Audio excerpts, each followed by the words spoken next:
নমস্কার। আমরা উপস্থিত হয়েছি শ্রীমৎ স্বামী পরমানন্দ মহারাজজির জীবন ও বাণী সংক্রান্ত আরও একটি নতুন ভিডিও নিয়ে। রমেন্দ্রবাবু তিনি তার শ্রুতি নামক গ্রন্থে বলছেন, শ্রী গুরুদেব বনগ্রামে রয়েছেন। কিছুদিনের জন্য তিনি আসানসোল এবং আরও কয়েকটি জায়গা হয়ে শেষে আজিমগঞ্জ যাবেন। এই সময় একবার তার সঙ্গ করা যাক, এইটা মনে হওয়াতে তিনি বনগ্রামের উদ্দেশ্যে রওনা হলেন। দিনটি 2রা ডিসেম্বর 1993 সাল, বৃহস্পতিবার। বর্ধমানের দিগন্তে সবুজ মাঠ চারিদিকে এক মনোরম সুন্দর পরিবেশ তৈরি করে রেখেছে। এরই মাঝে আবার হলুদ ফুলের সাজে যেন সেজে আছে গোটা মাঠ। কুটিয়ার কাছে গিয়ে দেখি সবাই মুগ্ধ হয়ে অমৃত কথা শুনছে। এই কথাগুলি শ্রীযুক্ত রমেন্দ্রবাবু বলছেন। তিনি আবার বলছেন, পাছে আলোচনায় ব্যাঘাত হয় তাই সন্তর্পণে গিয়ে গুরুদেবকে প্রণাম করে নিলাম। এবার শ্রীমৎ স্বামী রমেনবাবুকে দেখে বলছেন, রমেনবাবু তুমি এলে? কখন এলে? ভালো আছো? এই বলে বলল, মান দিই। পিতা পুত্রকে সম্মান দেয় না, মান দেন। যদি কদিন অমন করে বলি তোমার সত্যগুণ, তো ভাববে গুরুজি কোনো মুড নিয়ে রয়েছেন।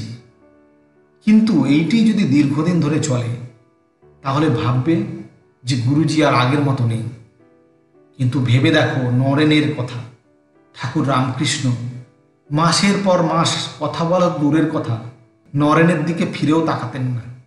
যেদিন ঝড় জল কোনো ভক্ত দক্ষিণেশ্বরে আসেননি, নরেন কিন্তু তারই মধ্যে এলো। ঠাকুর তাকে দেখে বলল, কিরে তুই এরই মধ্যে এলি? নরেন বলল, তোমায় ভালোবাসি যে, তাই থাকতে পারি না, তাই তো আসি। মা ঠাকুরকে দেখিয়ে দিলেন যে কে সব বিজয় বা আর যারা আছে তারা প্রদীপের মতো জ্বলছে, আর নরেনের মধ্যে রয়েছে জ্বলন্ত সূর্য। স্বয়ং শিব স্বামী বিবেকানন্দ রূপে অবতীর্ণ হয়েছিলেন। তা না হলে এত নিন্দা, এত স্তুতি, এত সম্মান অন্য কেউ তাতে অটল থাকতে পারত? স্বামী বিবেকানন্দ অমৃত গড়ল দুই সমানভাবে গ্রহণ করেছিলেন। এরপর 2রা ডিসেম্বর বিকেলবেলা ভক্ত শিষ্যরা কুটিয়ার কাছে ভগবত কথা শোনার জন্য অপেক্ষা করে রয়েছে। কুটিয়ার উত্তরে যেখানে সাধনা ভবন তৈরি হতে চলেছে, গুরুজি সেইখানে গেলেন। সঙ্গে মুরারি মহারাজ ও ত্রিশান মহারাজকে তাদেরকেও ডেকে নিলেন সঙ্গে।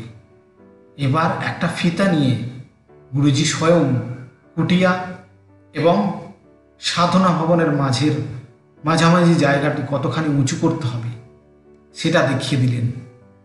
ওখান থেকে ফিরে এসে আবার ভক্তমণ্ডলীর সামনে আসন গ্রহণ করলেন। জগদেশ্বরী তিনি একটি গ্লাসে করে লিকার চা এনে গুরুদেবের আসনের পাশে ঢেকে রেখে দিয়ে ভূমিতে প্রণাম করে চলে গেল। গুরুজি বাঁদিকে যে তার সারমেয় ছিল, অর্থাৎ কুকুর ফেলি ও কালু, সেইখানে এসে উপস্থিত হয়েছে। শ্রীমৎ স্বামী তাদের দেখিয়ে বলছে, কত কুকুর যে এখানে এসেছে। ফেলিটা যখন এলো তখন অত্যন্ত অভদ্র ছিল। কুকুরদেরও একটা বিশেষ বিধি আচরণ রয়েছে। ফেলি তার ধার ধারত না, প্রসাদের পাত্রটাতেও মুখ লাগাতো, কিন্তু কালু এমনটি নয়। এখানে যদি কেউ নাও থাকে তবুও সে প্রসাদে মুখ ঠেকাবে না। কুকুরদের মধ্যে কালু হচ্ছে ভদ্র, সভ্য, শিক্ষিত, ও ওইভাবে। কিন্তু ফেলিটা হচ্ছে অন্যরকম। আগে ছিল তিলক ও রাজা নামে দুটো কুকুর। ওরা রোজ আমাকে গার্ড করে গ্রামে নিয়ে যেত, নিয়ে আসতো। গ্রামে ঢোকার মুখে একটা হারামের বাড়ি ছিল, ওর কুকুরটা ছিল মহাবধ। এবার শ্রীমৎ স্বামী বলছেন, একদিন এই যে তিলক রাজা এদের মনের স্তরে নিজের মনকে নামিয়ে বললাম, কি করছিস, হারামের ওটাকে দেখ।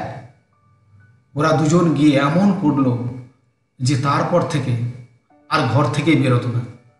গ্রাম থেকে ফেরার সময় নগেন আমাকে আশ্রম পর্যন্ত সঙ্গ দিত। একদিন রাত প্রায় 11:30, নগেন কিছু একটা জিনিস নিয়ে আশ্রম থেকে বেরোতে যাচ্ছে। অমনি 7-8টা কুকুর ওকে ঘিরে ধরে, কেউ প্যান্ট কামড়ে ধরেছে, কেউ দু পায়ে দুটো শার্ট ধরে টেনে ধরে রেখেছে, এমনভাবে গোল হয়ে ঘিরে রেখেছে যে সে এক পাও নড়তে পারছিল না। ওরা নগেনকে চেনে, কিন্তু এও জানে যে ও এ আশ্রমের স্থায়ী বাসিন্দা নয়। ওরা কেউ ঘেউ ঘেউ করছে, আর নগেন এই যা করে ওদের ভাগাচ্ছে। আমি শুনতে পেয়ে আওয়াজ দিলাম কুকুরগুলোকে। একটা এসে আমায় জানালো কিছু একটা গোলমাল ব্যাপার বেঁধেছে। আমি গেলে তবেই নরেনকে ছাড়লো তারা। শ্রীমৎ স্বামী আরও একটা কুকুরের কথা বলছে আর একটি কুকুর ছিল, তার নাম ছিল বৈষ্ণবী। মহাচতুর ছিল সেটি। প্রার্থনা গৃহে যেই উচ্চারিত হতো খণ্ডন, অগ্নি, ও কুটিয়ায় গিয়ে ঢুকে পড়ত। আর ও জানতো এই সময় প্রার্থনা ছেড়ে কেউ আসবে না। কুটিয়াতে হয়তো কারোর জন্য থালায় কোনো খাবার রাখা হয়েছে, সেটা ঝুড়ি দিয়ে ঢেকে ইট চাপা দেওয়া হয়েছে।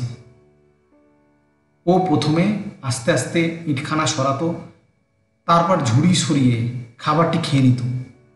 এমন বদ যে খাওয়া শেষ করে আবার ঝুড়ি দিয়ে ঢাকা দিত এবং ইট চাপিয়ে রাখত। তারপর যার জন্য খাবার রাখা থাকতো সে ঝুড়ি সরিয়ে দেখতো সব ফাঁকা। এখন খাওয়া নিয়ে কথা উঠল। একজন ছড়িয়ে ফেলে খায়, আবার কেউ সমস্ত খাবার চেটেপুটে খায়। শ্রীমৎ স্বামী বলছেন, কোনো কিছু ওয়েস্ট করা বা নষ্ট করা আমার ভালো লাগে না। একটি অন্ন পাতে থাকলে সেটাও খুঁটে খাই। ভাবি এই একটি ভাত 10টি পিঁপড়ের পেট ভরাবে, আর 10টি ভাত একটি পাখির পেট ভরাবে। এইবার শুভ্রা জিজ্ঞাসা করছেন, মহারাজ, ধ্যানে যখন বসি তখন মন বৃত্তি শূন্য হয়ে যায়, তবে তখন ভয় কেন হয়? শ্রীমৎ স্বামী শুভ্রাকে দেখিয়ে বলছিস ভয় হয়, আবারও বলছিস বৃত্তি শূন্য। ভয়ও কি মনের একটি বৃত্তি নয়? বৃত্তি শূন্য হলে সেটা কোথা থেকে এলো? সুষুপ্তিতে কামনা বাসনা যেন থিতিয়ে থাকে। বৃত্তিরূপ ঢিল চিত্তরূপ সরোবরে পড়তেই জল ঘোলা করে দেয়। তরীয়তে এমন নয়, যেখানে কামনা বা বাসনা নেই, তাই তার জল সদা স্বচ্ছ। এবার শ্রীমৎ স্বামী আবার বলছেন, তোদের না আছে সাধনা, না আছে শরণাগতি, না হলে একালে এত সময় লাগে কেন? সাধনা করতে পারিস না তো শরণাগত হ, তাও পারিস না।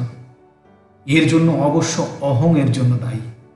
শ্রীমৎ স্বামী একটু থেমে আবার বলছেন, তুই কি চাস মনকে জিজ্ঞাসা করবি একান্তে বসে, ভেতর থেকে উত্তর পাবি, তবে দেখবি ভাবের ঘরে যেন চুরি না থাকে। কিংবা এটাও করতে পারিস। এই বলে শ্রীমৎ স্বামী বলছেন, ভোর 6টা থেকে পরের দিন ভোর 6টা পর্যন্ত যা যা চিন্তা করেছিস তার নোট রাখবি। পরে দেখে নিবি কোন চিন্তাটা প্রবল ছিল, ঈশ্বরের না অন্য কিছুর। শ্রীমৎ স্বামী বলছেন, আমি করেছিলাম এইটা, দেখলাম 99% ঈশ্বর চিন্তা, আর বাকি 1% শরীর ধারণের প্রয়োজনে, প্রস্রাব পায়খানা আহারের ব্যাপারে। সবাই আমায় পাগল বলতো, তাতে আমার বয়ে গেছে।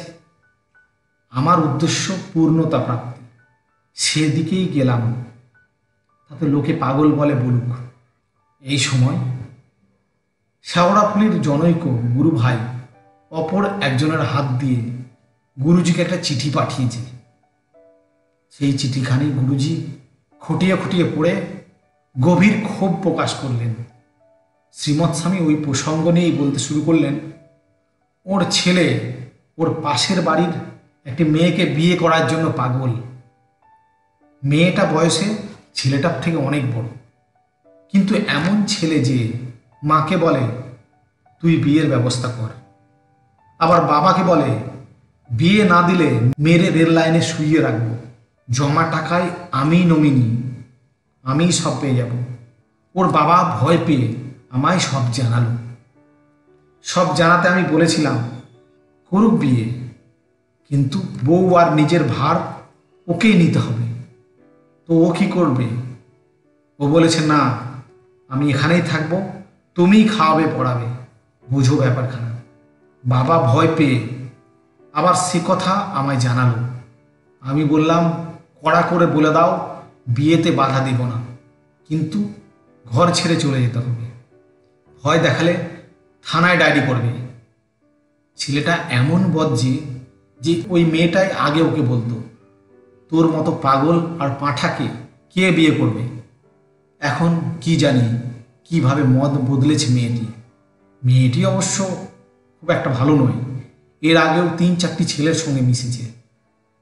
বিয়ে যদি হয় দেখবে কি ভয়ঙ্কর রূপ নেবে। ঝ্যাঁটা খেয়ে ছেলেটি শেষে বাবার শরণ নিতে হবে।